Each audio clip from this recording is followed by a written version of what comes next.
আসসালামু আলাইকুম। আশা করি সবাই খুব ভালো আছেন। এই যে আমার যে পাশে যে মানুষটারা দেখতেছেন না, হ্যাঁ, এ জাকেরিয়া তাহের সুমন ভাই, হুম, ওনারে ভালো লাগার দুইটা কারণ বলি আমি। ওনারে বলতে হ্যাঁ আমি ভালো লাগা বলতে কি 1-2 বছর 5 বছর 10 বছর যাবত তা না। ওনারে ভালো লাগার আগে ওনার বাবাকে ভালো লাগতো, তাহের সাহেবকে ভালো লাগতো। কিভাবে ভালো লাগতো আমি শুনি। আমি আমি তো ওনাদের রাজনীতি দেখি নাই, আমার দাদার মুখের গল্প শুনতাম। দাদার মুখের গল্প শুনে ওনাদের প্রতি একটা ভিতরে সফট কর্নার তৈরি হয়েছে বলে আমি কিভাবে শুনতাম। আমি যখন ছোট ছিলাম, যখন আমার দাদার সাথে আমি হাটে বাজারে মাঠে ঘাটে যাইতাম, আমার দাদা দেখতাম যে আগে ইলেকশনের সময় এরকম বান্ডেল বান্ডেল এই যে পোস্টার বিতরণ করা হইতো।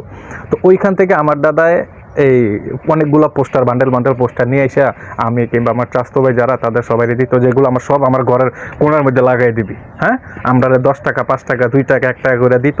তো আমরা সুন্দর করে ঘরের দেয়ালে দেয়ালে জায়গায় লাগাই দিতাম। তখন থেকে শুনতাম ওই তাহের সাহেবদের এই গল্প শুনতাম।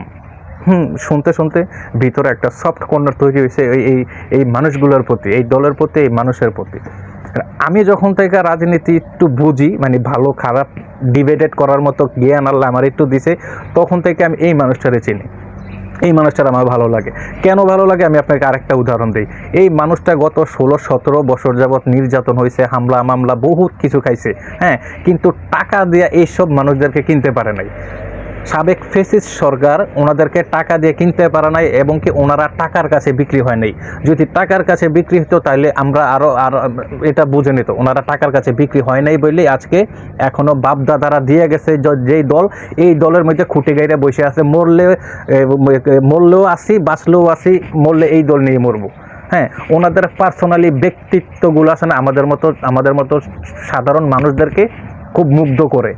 ওনাদের মতো ব্যক্তিত্ববান মানুষদের দেখলে আমাদের মতো সাধারণ ছোট মানুষ আমরা যারা আছি তারা আমরা মুগ্ধ হই। হ্যাঁ, তো সেই জায়গা থেকে ওনারা আমার ভালো লাগে কারণ ওনারা মানে বললাম না, যদি মানে টাকার লোভ থাকতো, যদি ক্ষমতার লোভ থাকতো, যদি আরও অনেক কিছুর যদি লোভ থাকতো, তাহলে তো এতদিনে ফেসিস্ট সরকারের কাছে বিক্রি হয়ে যাইতেন।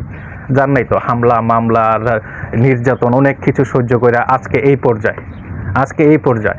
তো অতএব আমি বলবো যে আপনারা সাধারণ আমরা যারা আছি, আমরা আগামী যখনই ইলেকশন দিবে, আমরা সাধারণ মানুষ যারাই আছি, আমরা ওই মানুষটারই ভোট দেব যার হাত ধরে আমরা জনসাধারণ ভালো থাকতে পারবো। যারা এই যে জাকেরিয়া তাহের ভাই সুমনকে চিনেন, আমি মনে হয় যে যদি 100 মানুষও চিনেন, এর থেকে একটা মানুষও বলতে পারবে না যে যারা এই তাহের সাহেবের রাজনীতি দেখছে বা যারা তাহের সাহেবের সাথে চিনে জানে, তারা দেখছে, তারা কখনোই বলতে পারবে না যে তাহের সাহেবের একটা ব্যাড, একটা খারাপ একটা নিউজ, কিংবা এই যে আমি যেরকম 16-17 বছর যাবত রাজনীতি করছি, দেখে গেছি, আমরা শুধু নির্যাতন হইতে দেখছি। যারা বিএনপি ছিল তারা শুধু নির্যাতন হইতে দেখছি, তারা নিপীড়ন সব কিছু সহ্য করে আজকে তারা এই জায়গায় এসে দাঁড়াইছে।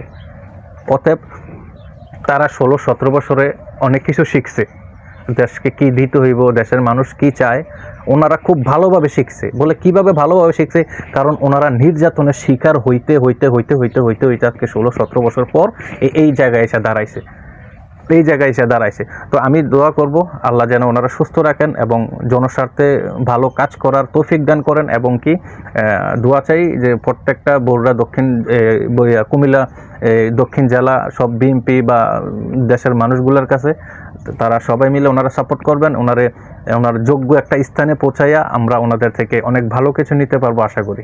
ভালো থাকবেন। আসসালামু আলাইকুম।